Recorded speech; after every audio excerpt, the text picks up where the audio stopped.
ರಾಹುಲ್ ಜೊತೆ ನಿನ್ನ ಮದುವೆನ ಯಾರಿಂದನೂ ತಡೆಯೋಕ್ಕಾಗಲ್ಲ. ಅಂದುಕೊಂಡ ಹಾಗೇನೆ ಮದುವೆ ಮುಗಿಸ್ತೀನಿ.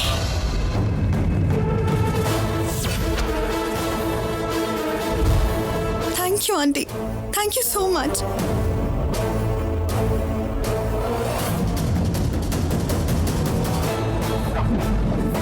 ಪುರೋಹಿತ್ರೆ, ಇದನ್ನೆಲ್ಲ ತೆಗ್ದು ಹಾಕಿ ಅಂತ ಹೇಳ್ದೆ ತಾನೆ. ಇನ್ನು ಏನ್ ಮಾಡ್ತಾ ಇದ್ದೀರಾ? ಯಾಕಿನ್ನು ಇಲ್ಲೇ ಇದ್ದೀರಾ?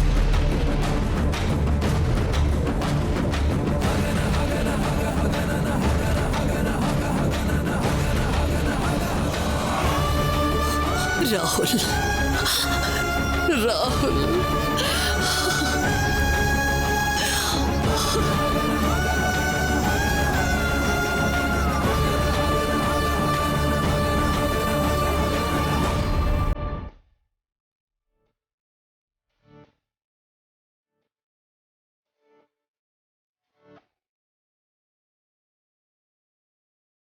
ಈ ಸಂತೋಷನೇಮ ಇಷ್ಟು ದಿವಸ ನಮ್ಮ ಕುಟುಂಬದಿಂದ ದೂರ ಆಗ್ಬಿಟ್ಟಿತ್ತು.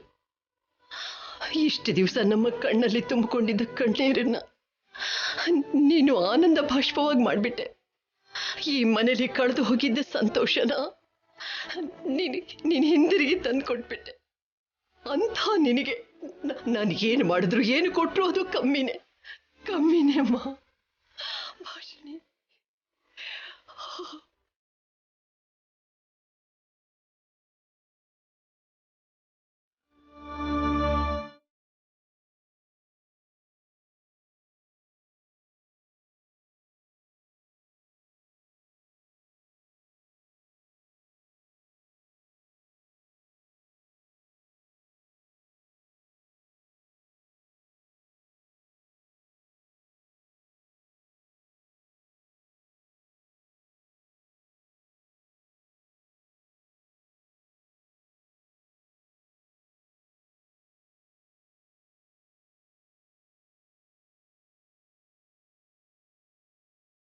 ಅಮ್ಮ, ಓಹೋ, ನೆನ್ಪಿದೀನಾ? ನನ್ನ ಮಾತು ಲೆಕ್ಕಕ್ಕಿಲ್ದೆ ಹೋದ್ರು ವ್ಯಕ್ತಿನ ಸಂಬಂಧನ ಚೆನ್ನಾಗಿ ನೆನ್ಪಿಟ್ಕೊಂಡಿದ್ಯಾ? ಅದ್ ಹಾಗಲ್ಲಮ್ಮ. ಏನಾಯ್ತು ಅಂತಂದ್ರೆ, ಬೇಡ, ನನಗೇನು ಹೇಳ್ಬೇಡ, ನಾನೇನು ಕೇಳಲ್ಲ. ಸಾವಿತ್ರಿ, ಯಾಕಿಷ್ಟ ಆವೇಶ? ಮಗಳು ಕ್ಷೇಮವಾಗಿ ಬಂದಿದ್ದಾಳಲ್ಲ, ಆ ಸಂತೋಷ ಸಾಕಾಗಲ್ವಾ ನಿನಗೆ? ಏನ್ರಿ ಸಂತೋಷ? ಇಷ್ಟು ದಿನ ಎಲ್ಲಿದ್ಲೋ ಏನಾಗಿದ್ಲೋ ಒಂದು ಗೊತ್ತಿಲ್ಲ. ಮದುವೆ ಆಗದೆ ಹೆಂಡತಿಯಾಗಿ ನಾಟಕ ಮಾಡಿದ್ಲು ಅಂತ ಒಬ್ಬ ಹೇಳ್ತಾನೆ, ದೊಡ್ಡ ಮನೆ ಹುಡುಗನ ಜೊತೆ ಓಡ್ ಹೋದ್ಲು ಅಂತ ಇನ್ನೊಬ್ಬ ಹೇಳ್ತಾನೆ.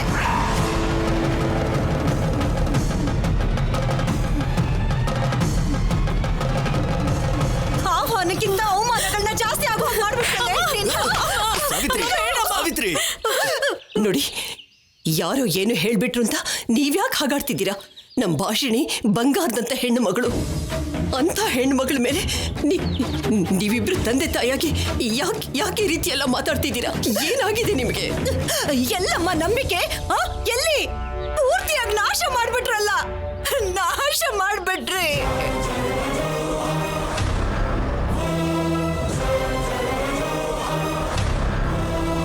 ನನ್ ಗಂಡನ್ ಪ್ರಾಣ ಉಳಿಸಿ ನನ್ ಮಗಳನ್ನ ಕರ್ಕೊಂಡು ಹೊರಟೋದ್ರಿ.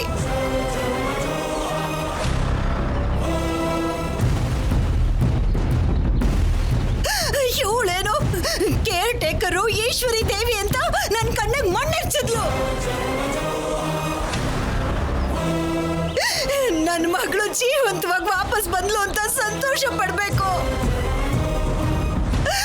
ಅಥವಾ ನಿನ್ ಭವಿಷ್ಯದ ಜೊತೆಗೆ ನಮ್ಮ ಮರ್ಯಾದೆಗೆ ಸಮಾಧಿ ಕಟ್ಟಿದಕ್ಕೆ ನೋವು ಪಡ್ಬೇಕು? ಅರ್ಥ ಆಗ್ತಿಲ್ವೇ? ಅರ್ಥ ಆಗ್ತಿಲ್ಲ ಅಮ್ಮ.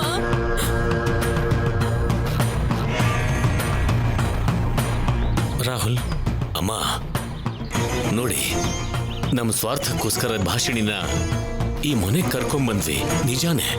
ಆದ್ರೆ ಬಂದ ದಿನದಿಂದ ಅವಳ ಮರ್ಯಾದೆಗೆ, ನಿಮ್ ಗೌರವಕ್ಕೆ ಎಲ್ಲೂ ಧಕ್ಕೆ ಆಗ್ದಾಗೆ ನಾವು ನೋಡ್ಕೊಂಡಿದ್ವಿ.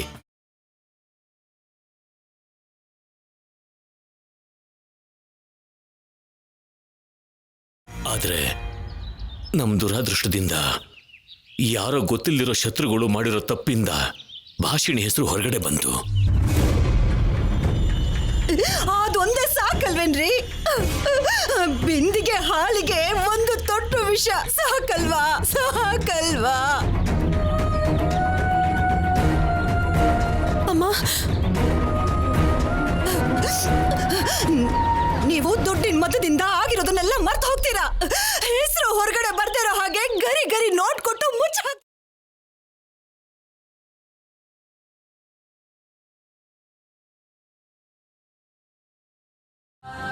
ಆದ್ರೆ ನಮ್ದು ಮಧ್ಯಮ ವರ್ಗದ ಕುಟುಂಬ ರೀ. ನಮ್ಗೆ ನಿಮ್ಮಷ್ಟು ಧೈರ್ಯ ಇಲ್ಲ, ಯಾವುದನ್ನು ಕಡಿಮೆ ಮಾಡೋ ಶಕ್ತಿನೂ ಇಲ್ಲ ರೀ. ಇಲ್ಲ.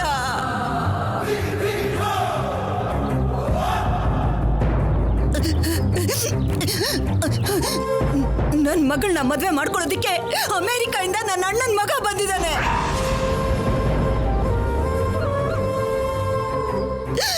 ಇವಾಗ ಇಷ್ಟೆಲ್ಲ ಆಪಾದನೆ ಬಂದ ಮೇಲೆ ನನ್ನ ಮಗಳ ಭವಿಷ್ಯ ಏನಾಗತ್ತೆ? ಮಾತಾಡ್ರಿ, ನಿಮಗೇನ್ರಿ ಗೊತ್ತು ನನ್ ದುಃಖ?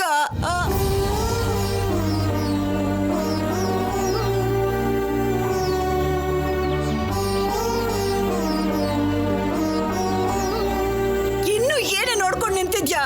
ಎಲ್ರು ಆತ್ಮಹತ್ಯೆ ಮಾಡ್ಕೊಂಡು ಸಾಯೋದನ್ನ ಬಿಟ್ರೆ ನಮಗ್ ಬೇರೆ ದಾರಿ ಇಲ್ವೇ?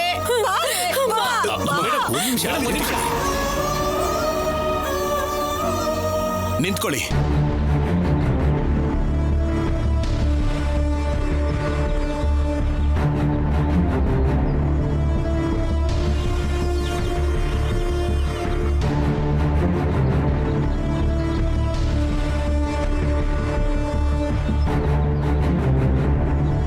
ನೀವು ಕೇಳಿಸ್ಕೊಂಡ್ರು ಕೇಳಿಸ್ಕೊಳ್ದೇ ಇದ್ರು, ನಂಬಿದ್ರು ನಂಬದೇ ಇದ್ರು, ನಡೆದಿರೋದ್ರಲ್ಲಿ ಭಾಷಿಣಿ ತಪ್ಪಂತೂ ಏನೂ ಇಲ್ಲ.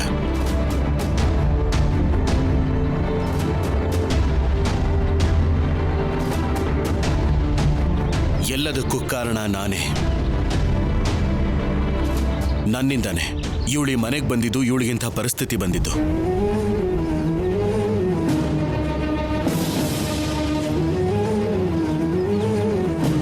ಭಾಷಿಣಿ ನಿಮ್ಮ ಮಗಳು ಅಷ್ಟೇ ಅಲ್ಲ, ನನ್ನ ಪ್ರಾಣನ ಕಾಪಾಡಿರೋ ದೇವತೆ.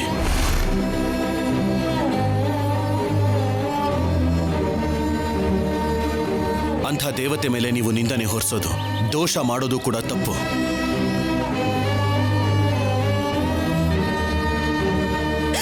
ನಾನ್ ಹೊರಸೋದೇನಿದೆ? ಟಿವಿ ನೋಡಿ 4 ಜನ ಆಡ್ತಾ ಇರೋ ಮಾತುಗಳಿವು. ನೀವೆಷ್ಟೇ ಒಳ್ಳೇದು ಹೇಳಿದ್ರು ಈ ಮನೆಯವ್ರನ್ನ ಬಿಟ್ಟು ಹೊರಗಡೆ ಪ್ರಪಂಚದ ಜನಗಳಿಗೆ ಗೊತ್ತಾಗಲ್ವಲ್ಲ.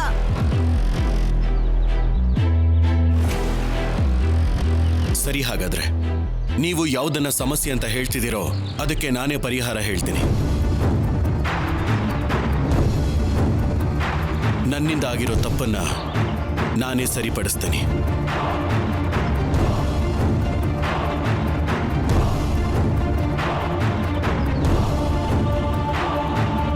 ಅಂದ್ರೆ ಏನ್ ಮಾಡ್ತೀರಾ?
ಅವಳನ್ನ ನಿಂದಿಸಿದ ಪ್ರತಿಯೊಬ್ಬರ ಹತ್ರನೂ ಹೋಗಿ ನಡೆದಿರೋದನ್ನೆಲ್ಲ ಡೀಟೇಲ್ ಆಗಿ ಹೇಳ್ತೀನಿ. ಇನ್ನು ನಿಂದಿಸೋ ಅವಕಾಶನೇ ಇಲ್ಲದೆ ಇರೋ ಹಾಗೆ ನಾನೇ ಅಡ್ಡವಾಗಿ ನಿಲ್ತೀನಿ.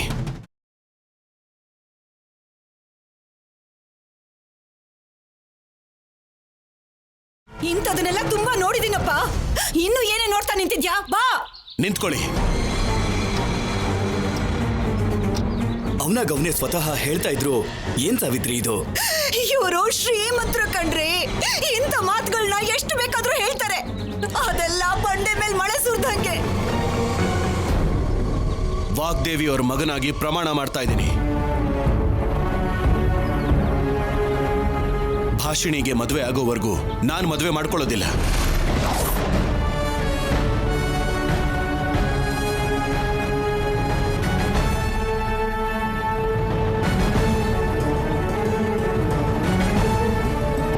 ಅವಳ ಕುತ್ತಿಗೆಗೆ ತಾಳಿ ಬಿದ್ದ ಮೇಲೇನೆ ಈ ಮನೇಲಿ ಶುಭ ಕಾರ್ಯ ನಡೆಯುತ್ತೆ.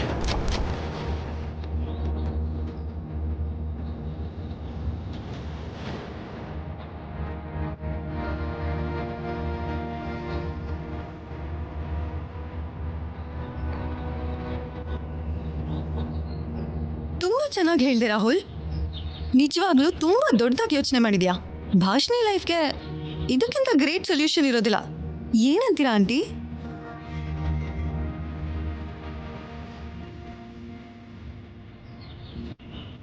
ನಮ್ಮ ಭಾಷಿಣಿ ಮದುವೆನ ನನ್ನ ಕಣ್ಣು ಮುಂದೆನೆ ನಡೆಸಬೇಕು ಅಂತ ನಾನು ಅನ್ಕೊಂಡೆ. ಆದರೆ ಆ ಕರ್ತವ್ಯನ ನೀನು ವಹಿಸ್ಕೊಂಡ್ಬಿಟ್ಟೆ ರಾಹುಲ್. ತುಂಬ ಸಂತೋಷ ಆಗಿದೆಯಪ್ಪ.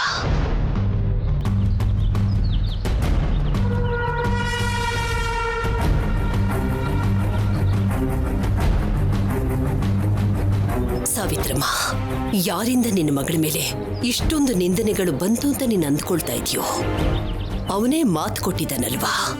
ಇನ್ನು ಮುಂದೆ ಧೈರ್ಯವಾಗಿರು.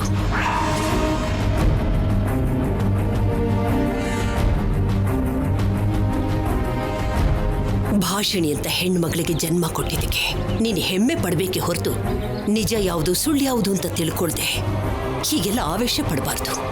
ಅರ್ಥ ಮಾಡ್ಕೊಳ್ಳಿ.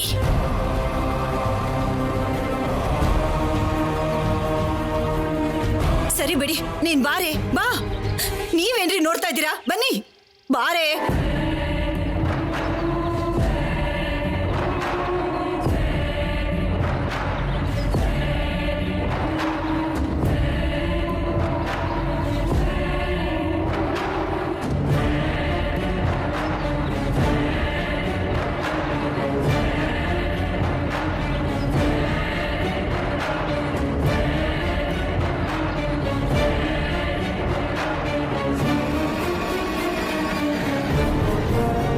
ಅವರೇ, ನೀವು ಮಾಡ್ತಿರೋದು ಸಹಾಯ ಅಲ್ಲ, ನನಗೆ ಕೊಡ್ತಿರೋ ಶಿಕ್ಷೆ. ಯಾವ ಸಂಬಂಧ ನಮ್ಮನ್ನು ಒಂದು ಮಾಡಿತ್ತು ಆ ಸಂಬಂಧದಿಂದನೇ ನನ್ನನ್ನು ದೂರ ಮಾಡಬೇಡಿ. ನನ್ನ ನೋವನ್ನು ಅರ್ಥ ಮಾಡ್ಕೊಳ್ಳಿ.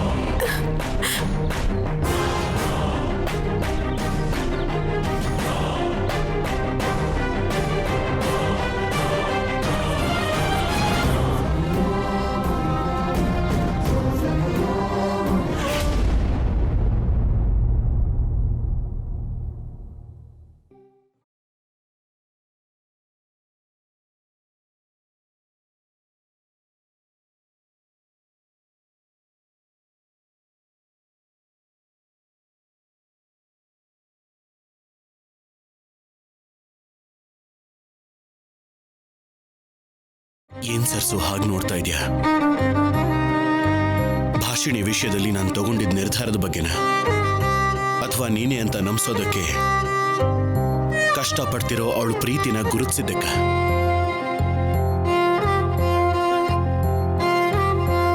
ಗುರುತಿಸ್ತೆ ನಿಜ, ಆದ್ರೆ ಒಪ್ಕೊಳ್ಳೋದು, ಹೃದಯದಲ್ಲಿ ಜಾಗ ಕೊಡೋದು ಅಸಾಧ್ಯ ಅಂತ ನಿನಗೆ ಗೊತ್ತಿಲ್ವಾ? ನೀನು ನನ್ನ ಪಕ್ಕದಲ್ಲಿ ಇಲ್ದೇ ಇದ್ರು ಇದೆಯಾ ಅನ್ನೋ ನನ್ನ ಆಲೋಚನೆ, ನೀನಿರ್ತೀಯ ಅನ್ನೋ ನಂಬಿಕೆನೇ ನನಗಿಷ್ಟು ದಿನ ಜೀವನ ಕೊಟ್ಟಿದ್ದು. ನಿನ್ನ ಪ್ರೀತಿನ ಮಾತಿಗಿಂತ ಹೆಚ್ಚಾಗಿ ನಾನು ಕಣ್ಣಲ್ಲೇ ನೋಡಿದ್ದು. ಮೂಕ ಭಾಷೆನ ಮನಸ್ಸಿನಿಂದ ಸ್ಪಷ್ಟವಾಗಿ ಕೇಳಿಸ್ಕೊಂಡಿದ್ದು. ನನ್ನ ಪ್ರೀತಿಗೋಸ್ಕರ ನೀನು ಮಾಡಿದ ತಪಸ್ಸು, ನನ್ನ ಬಗ್ಗೆ ನೀನು ಯೋಚನೆ ಮಾಡಿದ ದಾರಿ, ನನ್ನ ಪ್ರಾಣಕ್ಕೋಸ್ಕರ ನಿನ್ನ ಪ್ರಾಣನು ಲೆಕ್ಕ ಹಾಕದೇ ಇರೋ ಹುಚ್ಚತನ, ಎಲ್ಲನೂ ಒಂದೊಂದಾಗಿ ನೆನೆಸ್ಕೊಂಡ್ರೆ ನಿನ್ನ ದೊಡ್ಡತನ ಏನು ಅಂತ ಅರ್ಥ ಆಗ್ತಾ ಇದೆ ಭಾಷಿಣಿ.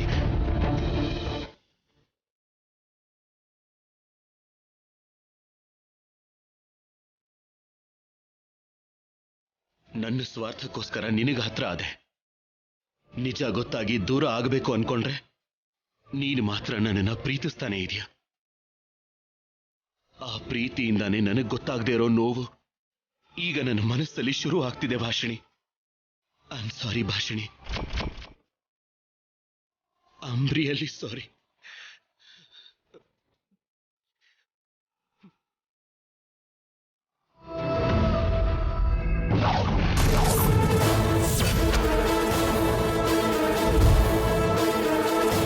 ಅವಳು ಭಾಷಿಣಿ ಅಲ್ಲ, ಸರಸು.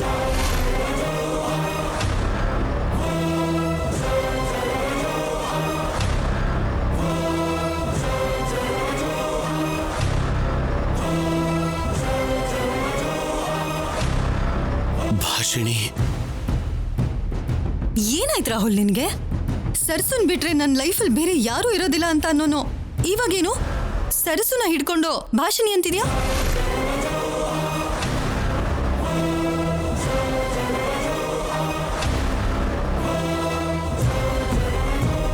ಅಂದ್ರೆ ಸರಸುನ ಮರ್ತೋದ್ಯಾ? ಇಷ್ಟು ದಿನ ಪ್ರಾಣ ಲೋಕ ಅಂತ ಹೇಳಿದ ಮಾತುಗಳು ಸುಳ್ಳ? ಸರಸುನ ರೀಪ್ಲೇಸ್ ಮಾಡ್ದ್ಯಾ? ಶಟಪ್ ಪ್ರೀತಿ, ಶಟಪ್ ಪ್ರೀತಿ. ಸರಸು ನನ್ನ ಪ್ರಾಣ. ಇವಳನ್ನ ಮರ್ತು ಹೋಗೋದು, ರೀಪ್ಲೇಸ್ ಮಾಡೋದು ಅಂದ್ರೆ ಅದು ನನ್ನ ಸಾವಾದ್ಮೇಲೆನೆ.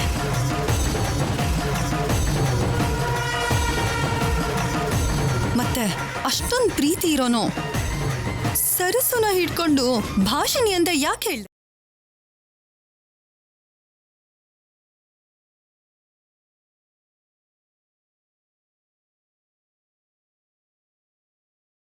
ಅದೇ ನನಗೂ ಅರ್ಥ ಆಗ್ತಿಲ್ಲ. ನಾನು ಭಾಷಿಣಿ ಅಂತ ಯಾಕೆ ಹೇಳ್ದೆ? ಒಂದ್ ವೇಳೆ ಅವಳ ತೋರಿಸಿದ ಕನ್ಸನೇನಾದ್ರೂ ನೆನಪಾಗಿ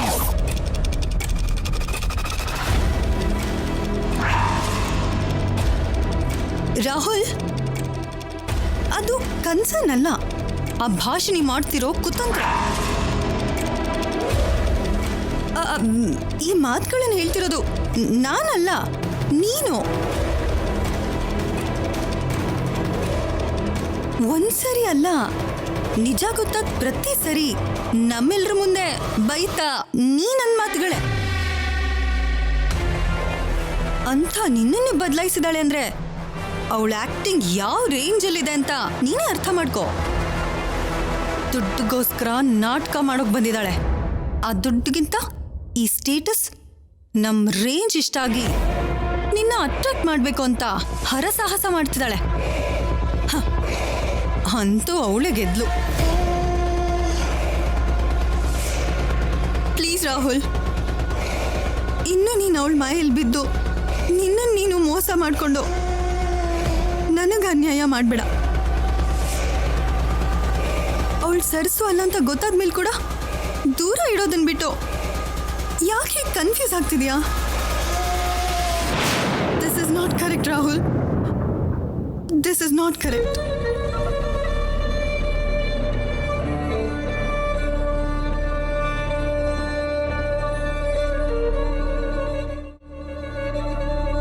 ಏನಿದು? ಏನಾಯ್ತು ನನಗೆ? ನಾನು ಮೊದಲು ಸರಸು ಬಗ್ಗೆನೇ ಅಲ್ವಾ ಮಾತಾಡೋಕ್ ಶುರು ಮಾಡಿದ್ದು.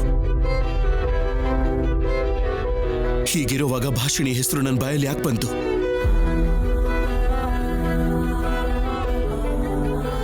ಇಲ್ಲ, ನಾನು ಹೀಗೆ ಮಾತಾಡಬಾರ್ದು, ಈ ಥರ ಯೋಚನೆನೂ ಮಾಡಬಾರ್ದು.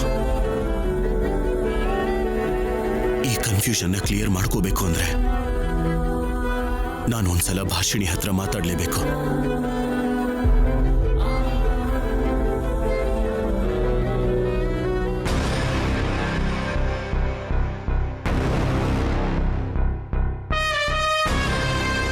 ರಾಹುಲ್ ಮೈಂಡಲ್ಲಿ ಕನ್ಫ್ಯೂಷನ್ಗೆ ಕಾರಣ ಕನ್ಫರ್ಮ್ ಆಗಿ ಆ ಸರಸು ತೋರಿಸ್ತಿರೋ ಪ್ರೀತಿ, ಅವಳ ಪ್ರಯತ್ನಗಳೇ. ಯಾವಾಗಾದ್ರೂ ರಾಹುಲಿಗೆ ಅವಳು ಭಾಷಿಣಿ ಅಲ್ಲ ಸರಸುನೇ ಅಂತ ನಿಜ ಗೊತ್ತಾದ್ರೆ ನಾನು ಬದುಕಿದ್ದು ವೇಸ್ಟ್. ಭಾಷಿಣಿಗೆ ಅವಳ ಭಾವನ ಜೊತೆ ಮದ್ವೆ ಸ್ವಲ್ಪ ತಡ ಆದ್ರೂ ಅವಳಿಗೆ ಅಮೃತ, ನನಗ್ ವಿಷ. ನೋ, ಹಾಗಾಗ್ಬಾರ್ದು. ಅದಕ್ಕೆ ಆಂಟಿಗೆ ಹೇಳಿ ಆದಷ್ಟು ಬೇಗ ಆ ಭಾಷಣಿಗೆ ಮದುವೆ ಮಾಡಿಸ್ಬೇಕು. ಹಾ,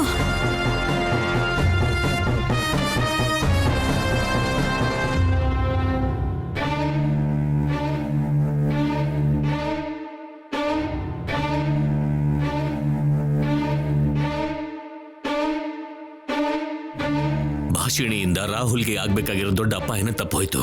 ಹಾಗಂತ ಈ ವಿಷಯನ ಇಲ್ಲೇ ಬಿಡೋದಕ್ಕಾಗೋದಿಲ್ಲ. ಇದ್ರ ಹಿಂದೆ ಯಾರಿದ್ದಾರೆ ಅಂತ ನಾವು ತಿಳ್ಕೊಂಡ್ರೇನೆ ನಮಗೂ ಧೈರ್ಯ ಬರೋದು. ಪ್ರೊಫೆಷನಲ್ ಆಗಿ ಪರ್ಸನಲ್ ಆಗಿ ಕೂಡ ನಮ್ಗೆ ಯಾರು ಶತ್ರುಗಳು ಇಲ್ವಲ್ಲ ಡ್ಯಾಡ್. ಕೆಟ್ಟದ್ದು ಮಾಡಿದವ್ರಿಗೆ ಯಾವಾಗಲೂ ಭಯ ಇದ್ದೇ ಇರುತ್ತೆ. ಆ ಭಯದಿಂದನೇ ಅವರಿಗೆ ಹೊರಗಡೆ ಬರೋದಕ್ಕೆ ಆಗದೆ ಹೋಗೋದು. ನನ್ನ ವಿಷಯದಲ್ಲಿ ಕೂಡ ನಡೀತಾ ಇರೋದು ಅದೇನೆ. ಆದ್ರೆ ನನಗೆ ಅರ್ಥನೇ ಆಗದಿರೋ ಒಂದು ವಿಷಯ ಮಾತ್ರ ಏನು ಅಂದ್ರೆ, ನನಗೆ ಶತ್ರುಗಳಾಗಿದ್ರೆ ಅವರು ನನ್ನ ಮೇಲೆ ಅಟ್ಯಾಕ್ ಮಾಡಬೇಕು, ಅದನ್ನು ಬಿಟ್ಟು ರಾಹುಲ್ ಮೇಲೆ ಯಾಕೆ ಅಟ್ಯಾಕ್ ಮಾಡಿದ್ರು? ಮೇ ಬಿ ಅವ್ರಿಗೆ ಈ ಮದುವೆ ನಡೆಯೋದು ಇಷ್ಟ ಇಲ್ಲ ಅನ್ಸುತ್ತೆ ಮೇಡಮ್.